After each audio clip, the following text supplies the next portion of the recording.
काल आम्ही ऐकलं, नाताळ साजरा करत असताना प्रभू येशू ख्रिस्त या पृथ्वी तलावर येण्याचा उद्देश आम्हाला समजावून घेणं गरजेचं आहे. त्यात आम्ही शिकलो की मोठ्या मनाचं जोपर्यंत आम्ही होत नाही तोपर्यंत ख्रिस्ताचं पृथ्वी तलावरचं आगमन आम्हाला समजणार नाही. मन मोठं करणं म्हणजे देवावरती प्रीती करणं आणि शेजाऱ्यावरती प्रीती करणं. ख्रिस्ती धर्म प्रीतीशिवाय कधीच परिपूर्ण होऊ शकत नाही. या धर्माचं वैशिष्ट्य, या धर्माचं वेगळेपण फक्त प्रीतीमध्ये लपलेलं आहे. आणि ती कार्नल किंवा दैहिक नाही. याच्यामध्ये अपेक्षा नाही कोणती तरी गोष्ट मला मिळावी, याच्यामध्ये काहीतरी करणं नाही, त्याग आहे, बलिदान आहे, याच्यामध्ये समर्पण आहे, देवाला पसंत पडणाऱ्या गोष्टी आहेत आणि देवानं खरं प्रेम मानव जातीला दाखवलेलं आहे. म्हणून उदार मनाचं होणं गरजेचं आहे. उदार मनानं एकमेकाला क्षमा करणं गरजेचं आहे. ते आम्ही ऐकलं. येशू ख्रिस्त या जगामध्ये लोकांना प्रेम दाखवण्यासाठी आला आणि जगाला आज प्रेमाची गरज आहे. परिवारातल्या लोकांना प्रेमाची गरज आहे. जर परिवारातल्या लोकांना, मंडळीतल्या लोकांना प्रेम जर आम्ही दिलं नाही तर कदाचित मंडळीमध्ये, परिवारामध्ये समस्या उद्भवण्याची शक्यता आहे. परिवारातले लोक बाहेर कुठेतरी जातील, दुसरीकडे प्रेम शोधण्यासाठी जातील. आम्हाला ते होऊ द्यायचं नाही. आम्हाला मंडळीमध्ये पण ते होऊ द्यायचं नाही. आम्हाला मन मोठं करायचंय. म्हणून ख्रिस्ताचं पृथ्वी तलावरचं आगमन, नाताळ साजरा करत असताना आमच्या हृदयामध्ये प्रीती निर्माण होणं गरजेचं आहे. नसल झाली तर होऊ द्या. जर आमच्या अंतःकरणात प्रेम नाही, पण मी चर्चला जाते, व्यर्थ आहे. काही उपयोग नाही तुमच्या चर्चला जाण्याचं. किती मोठं दान दिलं त्या गोष्टीला महत्व नाहीये. किती सुवार्ता सांगितली, किती आत्मे जिंकले, किती भूत काढली, किती संदेश दिला, किती रोगी बरे केले. स्वतः येशू म्हणतो, माझ्या नावाने तू भूत काढली, संदेश दिला, रोगी बरे केले, तर मी तुला ओळखत नाहीये. सगळं आहे तुझ्याकडं, पण तुझ्या घरातल्या लोकांना प्रेम नाहीये, मंडळीतल्या लोकांना प्रेम नाहीये, समाजातल्या लोकांना तुझ्या विषयीचं प्रेम नाहीये. तू कुणावर प्रेम करू शकत नाही. तू स्वतःपुरतं जगणारा व्यक्ती आहे. यावर्षी नाताळ करताना आमच्यामध्ये ते प्रेम असलं पाहिजे. त्यानंतर येशूचा या जगामध्ये येण्याचा उद्देश ख्रिस्ताला समजावून घेत असताना येशू या जगात का आला ते समजावून घेऊया. पुन्हा मी तुम्हाला सांगेल, त्याला गवानीपुरतं मर्यादित ठेवू नका, सणापुरतं मर्यादित ठेवू नका, चर्च पुरतं मर्यादित ठेवू नका, एखाद्या उत्सवापुरतं मर्यादित ठेवू नका. प्रिय देवाचे लोक, संतगण हो, देवाचं वचन ऐकणाऱ्या देवाच्या प्रिय लोकांनो, देवाच्या वचनाकडे आपले कान द्या, आपले अंतःकरण उघडा, वचन स्वीकारा. येशू या जगात येण्याचा उद्देश समजणं फार गरजेचं आहे. नाही तर रूढीन परंपरेने चालत आलेल्या गोष्टी आम्ही त्याच करणार आहोत. 25 तारखेला चर्चला जाणं इथपर्यंत तुमचा ख्रिसमस असू देऊ नका. नवीन कपडे घालणे इथपर्यंत तुमचा ख्रिसमस असू देऊ नका. काहीतरी मिळवायचं आहे.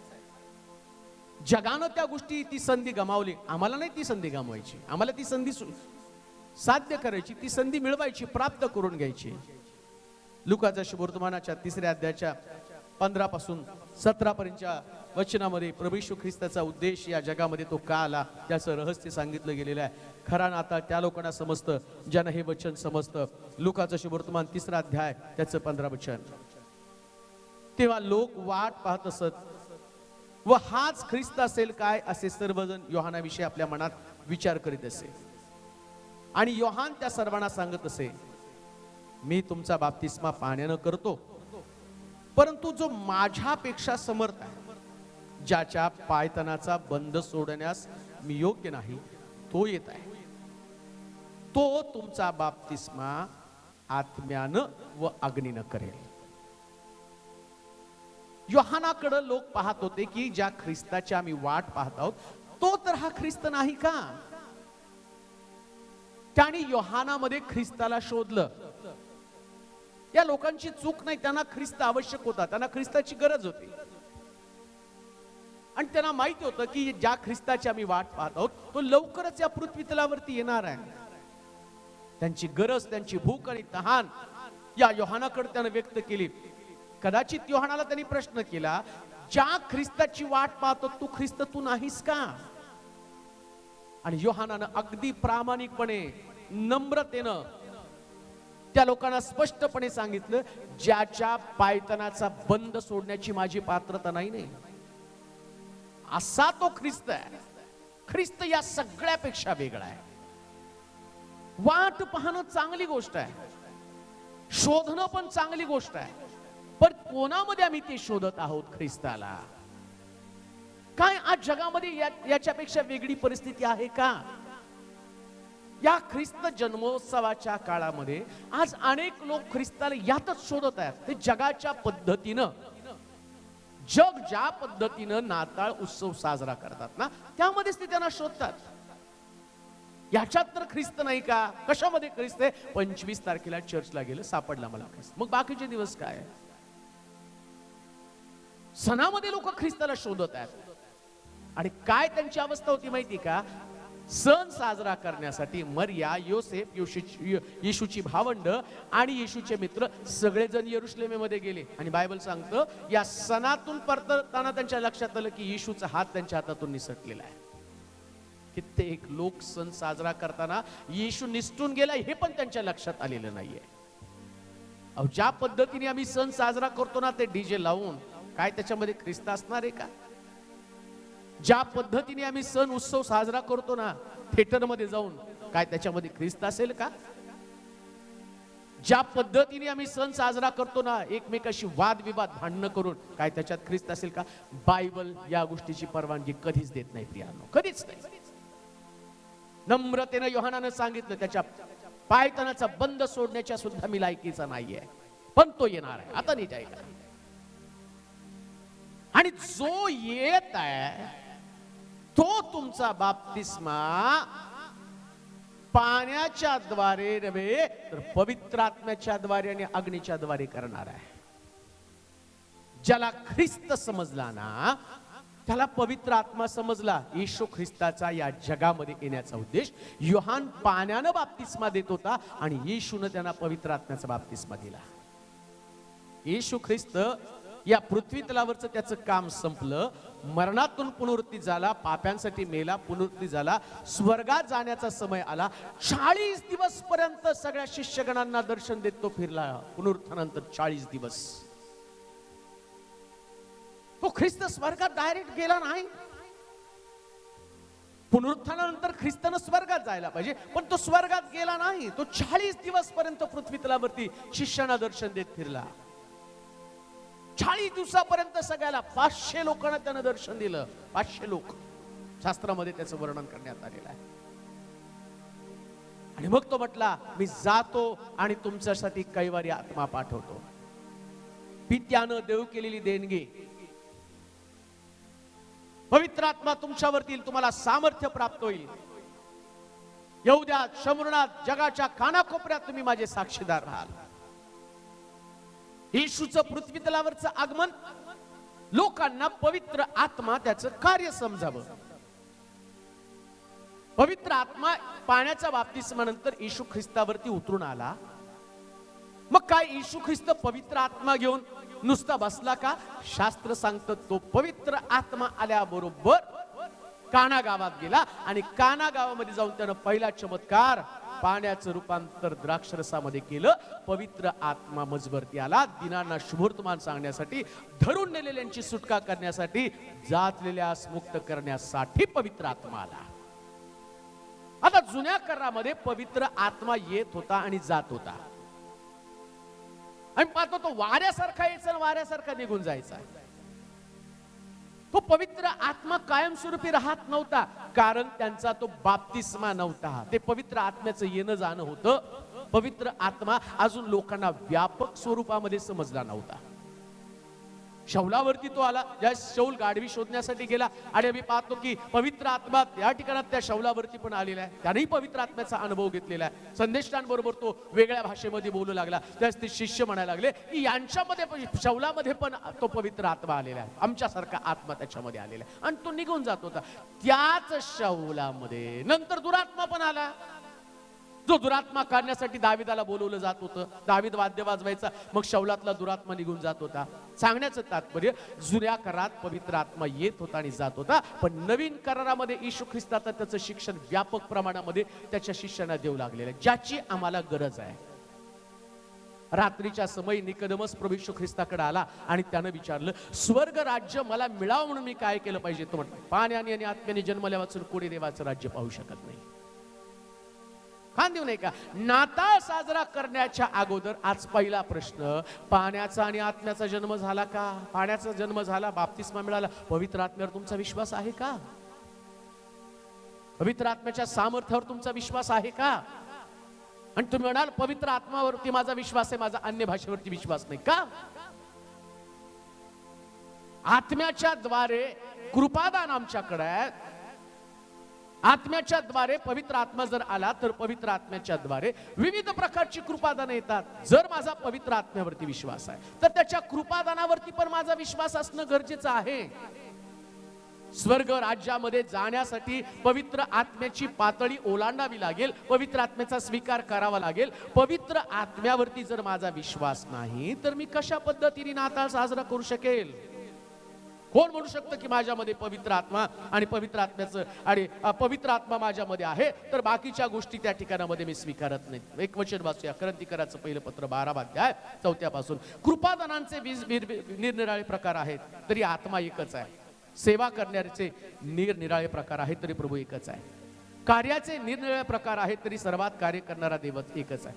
तथापि आत्म्याचे प्रगटीकरण सार्वजनिक हितासाठी एकेकाला, एखाद्याला आत्म्याच्या द्वारे ज्ञानाचं वचन मिळतं, एखाद्याला त्याच आत्म्याच्या द्वारे विद्येचं वचन, एखाद्याला त्याच आत्म्यात विश्वास, एखाद्याला त्याच आत्म्यात निरोगी करण्याची कृपा, एखाद्याला अद्भुत कार्य करण्याची शक्ती, एखाद्याला संदेश देण्याची शक्ती, एखाद्याला आत्मे ओळखण्याची शक्ती, एखाद्याला विशेष प्रकारच्या भाषा बोलण्याची शक्ती, एखाद्याला भाषेचा अर्थ सांगण्याची शक्ती. तरी सगळी कार्य तो एकच आत्मा करतो, तो आपल्या इच्छेप्रमाणे एकेकाला वाटून देतो. जर पवित्र आत्मा आला तर सगळी कृपादानं पण आम्ही स्वीकारली पाहिजेत. आज अनेक लोकांचा ना चमत्कारावरती विश्वास आहे, ना अन्य भाषेवरती विश्वास आहे, ना पवित्र आत्म्याच्या सामर्थ्यावरती विश्वास आहे. त्यांना असं वाटतं ती कदाचित अंधश्रद्धा आहे. तर पवित्र आत्मा आम्हाला त्याचं कार्य आमच्या जीवनामध्ये नाही, पवित्र आत्म्यावरती आमचा विश्वास नाही, पण आम्ही नाताळ साजरा करत आहोत. अहो, येशू ख्रिस्ताचा या जगामध्ये येण्याचा उद्देशच होता तुम्हाला पवित्र आत्म्याचं दान प्राप्त व्हावं आणि तुम्ही सामर्थ्यानं भरावं. प्रेषित लोक माडीवरती 500 लोक एकत्र जमले, येशूचे शिष्यगण 500 लोकांना दर्शन दिले, ते जमले, 120 लोक राहिले, 120 लोक पवित्र आत्म्याने भरले माडीवरती. आणि 120 जणांमधनं आम्ही पाहतो की ज्यावेळेस या 120 लोकांवरती पवित्र आत्मा आला, ती तसं म्हटलं ते वेगवेगळ्या भाषांमध्ये बोलत असताना ज्यांच्या जन्माच्या भाषा त्या नव्हत्या, पण त्या भाषा, अन्य भाषा, वेगळ्या प्रकारच्या भाषा त्यांच्यावरती आल्या. आणि सगळं यरुशलेम, त्याच्यातले सगळे ज्ञानी लोक, विचारवंत लोक, धार्मिक लोक थक्क करून गेले. अडाणी अशिक्षित लोक ती भाषा बोलायला लागलेले. अडाणी अशिक्षित लोक वेगळ्या भाषा बोलू लागलेल्या. आणि पवित्र आत्मा मिळाल्यानंतर जो पेत्र 3 लोकांसमोर हा पेत्र येशू ख्रिस्ताला साफ ना करत आहे, कारण अजून त्याच्याकडे पवित्र आत्मा नव्हता. वधस्तंभी ख्रिस्त जाण्याच्या अगोदर ज्यावेळेस त्याला त्याची चौकशी चालू होती, त्यावेळेस तो कामदारांमध्ये बसला आणि याजकाच्या मुलीचा प्रश्न, याजकाच्या दासीच्या मुलीचा प्रश्न, वेगवेगळ्या 3 लोकांकडे, सगळ्यांकडनं या पेत्रानं येशूला नाकारलं, शिव्या शाप दिले. आता तोच पेत्र पवित्र आत्मा आल्यावर मात्र बदल झालेला आहे. पवित्र आत्मा आला, हजारो लोक त्याच्या समोर थांबलेले आहेत आणि पहिला पेत्रानं डेअरिंग करून उपदेश केला. 11 शिष्यांमधनं एक शिष्य उभा राहिला आणि ज्या पेत्रानं आतापर्यंत जाळ हातात धरलं होतं, मासे पकडले होते, तो पेत्र आता उभं राहून अशिक्षित जाळ धरणारा आणि मासे पकडणारा पेत्र, गरीब पेत्र, सामान्य पेत्र, शिव्या देणारा पेत्र. पण पवित्र आत्मा आल्यावरच त्याचं व्यक्तिमत्व बदललं, त्याचा स्वभाव बदलला आणि बायबल सांगतं त्यानं खरं ख्रिस्ताला स्वीकारलं, त्यानं त्याचं आगमन सार्थक केलं आणि पहिल्याच उपदेशामध्ये 3,000 लोकांचं तारण झालं. पवित्र आत्मा ही गरज आहे, मंडळीची गरज आहे, लोकांची ती गरज आहे. पवित्र आत्मा एक डायनामाइट, एक सामर्थ्य आहे, अलौकिक सामर्थ्य. ज्या व्यक्तीमध्ये पवित्र आत्मा येतो, जो व्यक्ती पवित्र आत्म्याचा स्वीकार करतो ना, तो व्यक्ती बदलल्याशिवाय राहत नाही. देवाची इच्छा मी बदलून जावं का? त्या अलौकिक सामर्थ्यापासून स्वतःला वंचित करून घेत आहात का? पवित्र आत्म्याविषयी तुमचा आक्षेप आहे का? तुमच्या मनामध्ये शंका कुशंका आहे? पवित्र आत्मा तुमच्यामध्ये आणि त्याचं कार्य आहे का? काय ते सामर्थ्य तुम्हाला जाणवतं का? नाताळ म्हणजे नुसतं ख्रिस्ताचा जन्म साजरा करणं नव्हे, नाताळ म्हणजे ख्रिस्ताचं आगमन स्वीकारणं, आणि ख्रिस्ताचं आगमन स्वीकारणं म्हणजे पवित्र आत्मा स्वीकारणं. पवित्र आत्मा तुम्हावर येईल, तो तुम्हावरती छाया करेल, तुम्हाला सामर्थ्य प्राप्त होईल. मग तुम्ही यहुद्यात, शमरूणात व जगाच्या कानाकोपऱ्यात माझ्या नावाची घोषणा कराल, माझे शिष्य बनाल. जर पवित्र आत्मा आला ना, मग तुम्ही लोक जगामध्ये जाणार आहात सुवार्ता सांगण्यासाठी. यहुद्यामध्ये प्रथम तुमच्या लोकांमध्ये हे पवित्र आत्म्याचं कार्य आहे. कोणतं कार्य? पेत्र सुंदर नामे दरवाजाजवळ बसलेल्या लंगड्या भिकाऱ्याला, जो पेत्र येशूच्या बरोबर असताना लोक ज्यावेळेस भुकेले होते त्यावेळेस सगळे शिष्य येशूकडे गेले, म्हटले यांना भूक लागली, यांना घरी पाठवून द्या. येशू म्हटला यांना भाकरी द्या. ते म्हटले 200 रुपयाच्या भाकरी एवढ्या लोकांना पुरणार नाही. त्या पेत्रात कुठं होता तो विश्वास? तेच येशूचे शिष्य. पवित्र आत्मा नसताना आणि असताना मधला फरक लक्षात घ्या. 200 रुपयाच्या भाकरी एवढ्या लोकांना पुरणार नाही. त्यांच्याकडे 200 रुपये होते. 5 भाकरी 2 माशानं येशूने एवढ्या लोकांना तृप्त केला, पण त्यावेळेस तो त्यांच्याकडे विश्वास नव्हता. का? पवित्र आत्म्यामध्ये ही विश्वास निर्माण करण्याची ताकद आहे. ज्या पवित्र आत्मा तुमच्यामध्ये येईल ना, ख्रिस्ताला स्वीकारलं तर, नाताळ म्हणजे पवित्र आत्म्याला स्वीकारणं, विश्वास स्वीकारणं, कृपादान स्वीकारणं, अन्य भाषा स्वीकारणं, भाषेचा अर्थ सांगणं स्वीकारणं. नाताळ म्हणजे स्वीकृती, काहीतरी गोष्टी ख्रिस्तापासून स्वीकारणं. प्रियानो, एवढं मोठं अलौकिक वरदान, कृपादान जर तुम्ही वंचित केलं, एवढ्या मोठ्या गोष्टीकडे दुर्लक्ष केलं आणि एक सण म्हणून तुम्ही त्याला साजरा करत राहिला, तर तुम्हाला वाटतं का या गोष्टीविषयी प्रभू संतुष्ट होईल? कोणी बापाकडे भाकर मागितली तर तो त्याला दोंडा देणार नाही. मासा मागितला तर साप देणार नाही. जर तुम्ही आत्मा मागितला तर किती विशेष प्रकारे तो तुम्हाला देईल. अहो, मागण्यासाठी शिकवत आहे. तो म्हणतो भाकर मागितली तर धोंडा नाही, मासा मागितला तर साप नाही, आणि पवित्र आत्मा मागितलं तर किती विशेष. तो विशेष प्रकारचं स्थान देते पवित्र आत्म्याला. पित्याविषयी बोललं तर क्षमा आहे, पुत्राविषयी बोललं तर त्याला क्षमा असेल, पण पवित्र आत्म्याविषयी बोलणाऱ्याला कोणालाच क्षमा नाही, कोणालाच नाही. प्रिया, पवित्र आत्मा एखाद्या व्यक्तीमध्ये काम करत आहे, त्या व्यक्तीतला आत्मा, याच्याबद्दल आम्हाला आक्षेप घेण्याचं काहीच कारण नाही. न्याय देवाला करू द्या. आणि तुम्हाला पटत नाही म्हणून ते खोटे असं नाही. शास्त्रामध्ये जे देवाच्या वचनात आहे ते आहे, त्याला ऑप्शन नाही, त्याला तडजोड नाही. त्याला तुमची मान्यता असो नसो, तुम्हाला पसंत पडतं, या गोष्टी देवाला काही घेणं देणं नाहीये. येशू ख्रिस्ताला आपण म्हटले, हा बलजबूल भूतांचा अधिपती, जो आत्म्याच्या द्वारे आणि लोकांना बरं करतो होता, आत्म्याचं सामर्थ्य त्याच्यामध्ये होतं, ज्या ख्रिस्ताला लोकांनी नावं ठेवलेली, आणि तोच ख्रिस्त सांगत आहे, त्याविषयी बोला, पुत्राविषयी बोला, पवित्र आत्म्याविषयी बोलू नका. पवित्र आत्मा ही तुमची गरज आहे. किती लोकांना पवित्र आत्मा मिळालेला आहे? देवाचे प्रिय लोक हो, या वर्षीचा नाताळ थोडासा वेगळा असू द्या. पवित्र आत्मा मिळाला नसेल तर पवित्र आत्म्याची गरज देवाकडे व्यक्त करा. ही तुमची गरज आहे. मी तर असं म्हणेल, जे वचनामध्ये सांगितलं, पवित्र आत्मा नाही तर स्वर्ग राज्य नाही. योहानाच्या शुभवर्तमानामध्ये सांगितलं, निकोदेमसला तो सांगतो, पाण्याने आणि आत्म्याने जन्मल्या वाचून कोणी देवाचं राज्य पाहू शकत नाही. पाण्याचा आणि आत्म्याच्या जन्माशिवाय स्वर्ग राज्य तुमच्यासाठी उघडलं जाऊ शकत नाही. मग तुम्ही किती नाताळ साजरा करा. जो माझ्या मागून येते त्याच्या पायाचे बंद सोडण्याची मी लायकीचा नाही. तो तुमचा बाप्तिस्मा पवित्र पाण्याने आणि पवित्र आत्म्यानं करेल. अग्नीने तुमचा बाप्तिस्मा करेल. पाण्याचा बाप्तिस्मा योहान देत होता, पण पाण्याच्या बाप्तिस्म्यामधलं ताकद आणि पवित्र आत्म्यातली ताकद भिन्न प्रकारची. पाण्याचा बाप्तिस्मा तुमच्या शरीराला निर्मळ करतो, पापापासून तुम्हाला सुटका देतो. पवित्र आत्म्याच्या बाप्तिस्म्यानं तुमच्या शरीराला एक नवीन जय, एक नवीन बळ, एक नवीन एनर्जी, एक नवीन ऊर्जा, एक नवीन सामर्थ्य तुम्हाला मिळतं. पवित्र आत्म्याचा बाप्तिस्मा देण्यासाठी प्रभू येशू ख्रिस्त या पृथ्वी तलावरती आला आणि 120 लोकांना माडीवरती त्यानं ती फुंकर घातली. तो म्हटला, आत्मा स्वीकारा. फू म्हणून त्यानं त्या फुंकर त्यांच्यावरती टाकले असं शास्त्रात लिहिलेलं आहे. फुंकर दिले, स्वीकारा पवित्र आत्मा.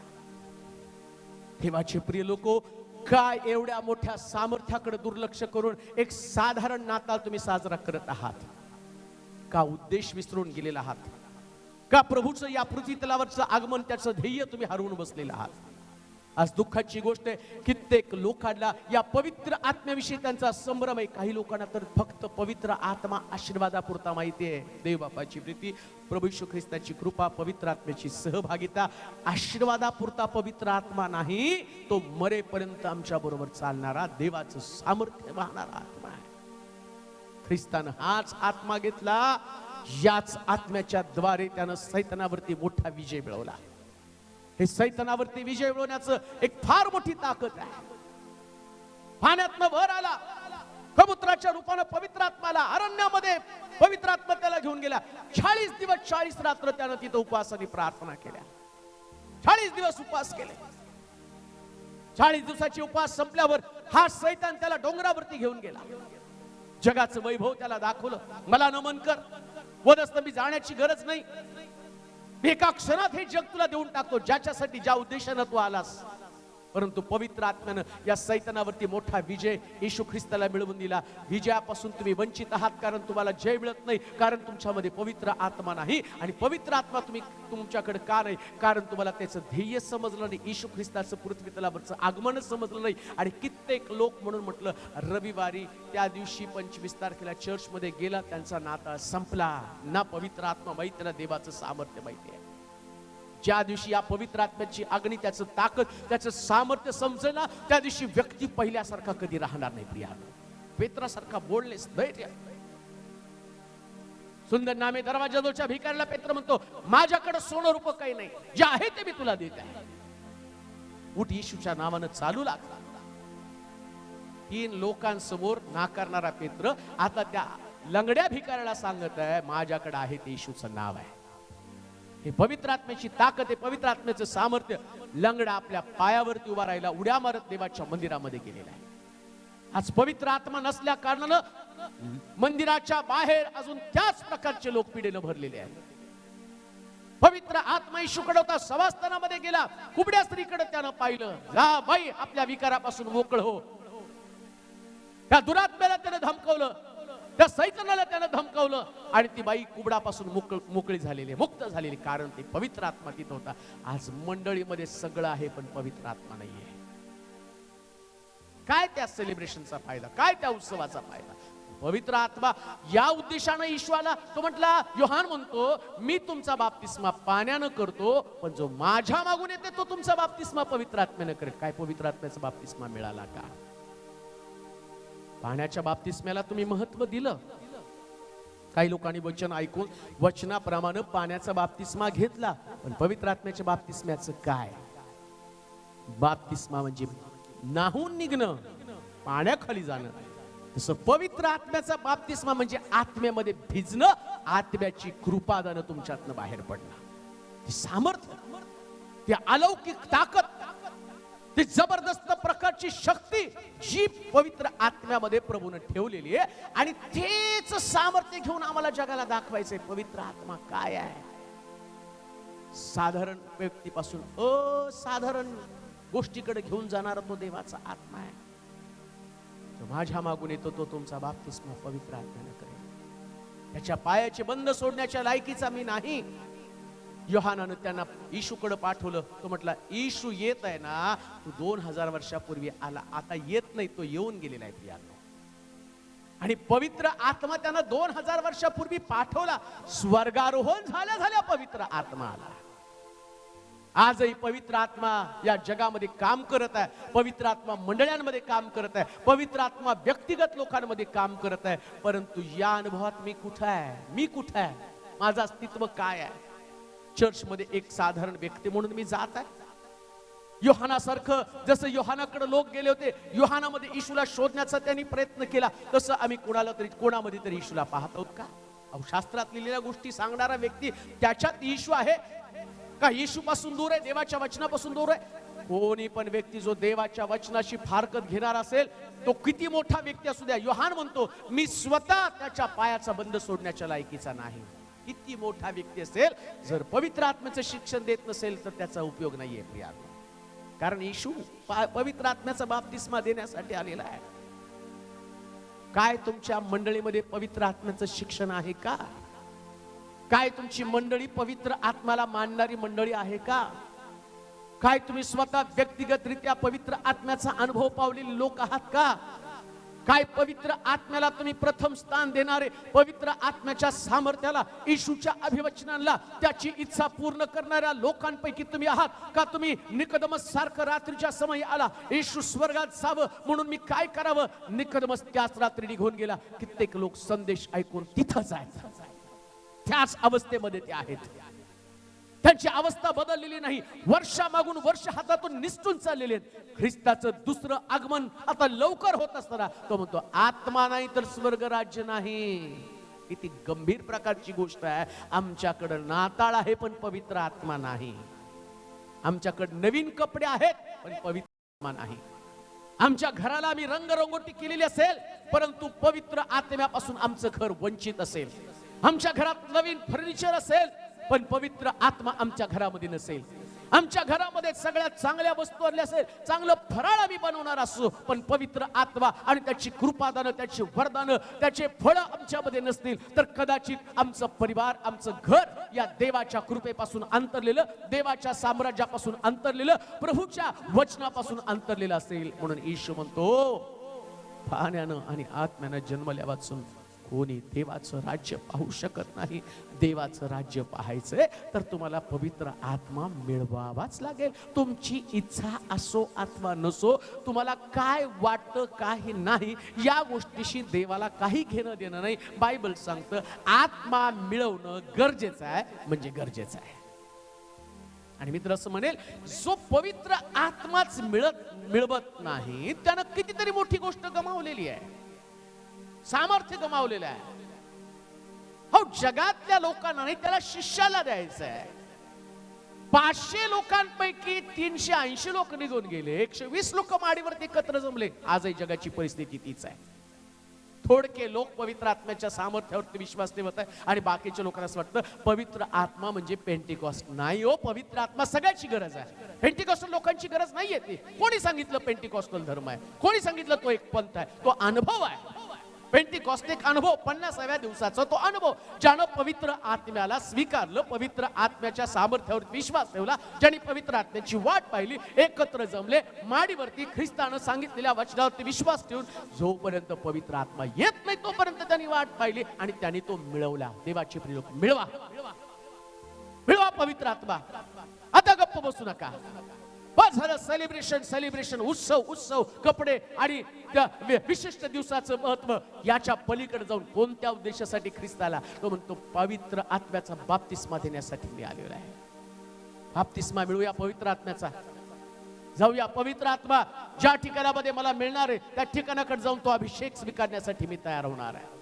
त्या अभिषेकाची मला गरज आहे, त्या सामर्थ्याची मला गरज आहे. आणि सगळ्यात महत्वाची गोष्ट, मला स्वर्गात जाणं गरजेचं आहे. आणि स्वर्गात जाण्यासाठी जर ती एक पायरी आहे, निर्जीव कर्माचा पश्चाताप, देवावरचा विश्वास, बाप्तिस्म्यांचं हात वर ठेवण्याचं, मृतांचं पुनरुत्थान, सार्वकालिक न्यायाचे शिक्षण, प्रौढता, हा पाया, हे बेसिक आहे, ही कन्सेप्ट आहे. इब्रानियोच्या पत्राच्या 6व्या अध्यायामध्ये म्हटलेलं आहे. हा पाया परत परत घालायचा नाही. हे बेसिक आहे. स्वर्गात जाण्यासाठी पवित्र आत्मा ही आमची गरज आहे. पवित्र आत्म्याची गरज जर मला नसेल किंवा त्याचं महत्वच मला पटलेलं नसेल, मग मी नाताळ केला तर त्याला अर्थ काय राहणार आहे? देवाचे प्रिय लोक, प्रिय देवाचे संतगण हो, देवाचं वचन ऐकणाऱ्या लोकांना, हा माझा सिद्धांत किंवा माझ्या डोक्यात आलेली ती कल्पना नाही. येशू ख्रिस्ताचा या जगामध्ये येण्याचा उद्देशच तो होता. एका विशिष्ट चर्चची मालकी एका विशिष्ट सेवकासाठी असणारी गरज खास ठराविक लोकांसाठीची गरज नाही, ही जगाची गरज आहे, ही प्रत्येक मंडळीची गरज आहे, ही प्रत्येक व्यक्तीची गरज आहे. ज्याला स्वर्गात जायचं त्याचीही गरज आहे. आणि येशू म्हणतो मार्ग सत्य आणि जीवन मीच आहे, कोणीच माझ्याशिवाय पित्याकडे जाऊ शकत नाही. ख्रिस्तानं पवित्र आत्मा मिळवला कबुतराच्या रूपानं, त्याच्यावरती पवित्र आत्मा आला. आता माझी गरज आहे, माझ्यावर पण पवित्र आत्मा यायलाच पाहिजे. तसं ख्रिस्तानं कार्य केलं पवित्र आत्म्याच्या द्वारे, तसं मला करता आलंच पाहिजे. माझी देवाजवळ तुमच्यासाठी प्रार्थना हीच असेल, या वर्षीचा नाताळ तुम्हाला पवित्र आत्म्याच्या देणगीनं भरलेला नाताळ असावा. जे अलौकिक सामर्थ्य देवानं तुमच्यासाठी राखून ठेवलं, त्याचा अनुग्रह, त्याची कृपा तुमच्या मंडळी, तुमच्या परिवारामध्ये, तुमच्या घराण्यातल्या प्रत्येक व्यक्तीमध्ये त्यांनी सांगितलं पाहिजे की माझ्या घरातल्या प्रत्येक व्यक्तीला पवित्र आत्म्यानं देवानं भरलेले, माझी घरातली प्रत्येक व्यक्ती देवाची सेवा करत आहे. आणि आता तुम्हाला पवित्र आत्म्यानं भरण्यासाठी देव सहाय्य करू. प्रार्थना करू. सर्वसमर्थ देवा, आभार मानतो तुझ्या पुत्राबद्दल, ज्या पुत्राला तू या जगामध्ये पाठवलं कारण आम्हाला अनाथ असू नये, आम्ही अनाथ असू नये. त्याच्याद्वारे तो आम्हाला कैवारी आत्मा, सत्याचा आत्मा दिला. ऐकणाऱ्या प्रत्येक व्यक्तीसाठी मी प्रार्थना करतो प्रभू देवा, या क्षणाला त्यांच्या जीवनाची जडणघडण कर. त्यांना समजू दे की देवाचं वचन प्रत्येक गोष्टी संबंधानं मला बोध करणारं वचन आहे. तुझा अनुग्रह, तुझी कृपा त्यांच्यासाठी पाठव. जसं योहान म्हणतो, ज्याच्या पायाचा बंद सोडण्याच्या मी लायकीचा नाही, मी तुमचा बाप्तिस्मा पाण्यानं करतो, पण येणारा देवाचा पुत्र तुमचा बाप्तिस्मा पवित्र आत्म्याच्या द्वारे, अग्नीच्या द्वारे करेल. आज ऐकणाऱ्या प्रत्येकासाठी मी प्रार्थना करत आहे देवा, पवित्र आत्म्याचा बाप्तिस्मा त्यांचा होऊ दे. ज्यांच्या मनामध्ये शंका, कुशंका, आक्षेप असतील त्यांची मन उघड, त्यांचं अंतःकरण फोड, त्यांच्या हृदयाशी बोल, सर्व त्यांचे जोखड मोडून टाक. खऱ्या देवाविषयीची नवी ओळख, देवाच्या वचनाविषयीची नवी ओळख त्यांना पटली जाऊ दे. तुझं चांगुलपण, तुझी दया, तुझा अनुग्रह त्यांना समजू दे.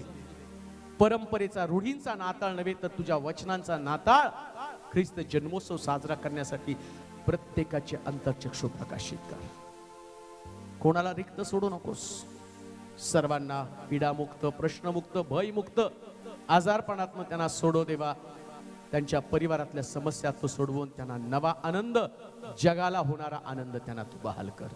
येशूच्या नावात ही प्रार्थना विनवणी केली म्हणून तो ऐक. आमेन. आमेन.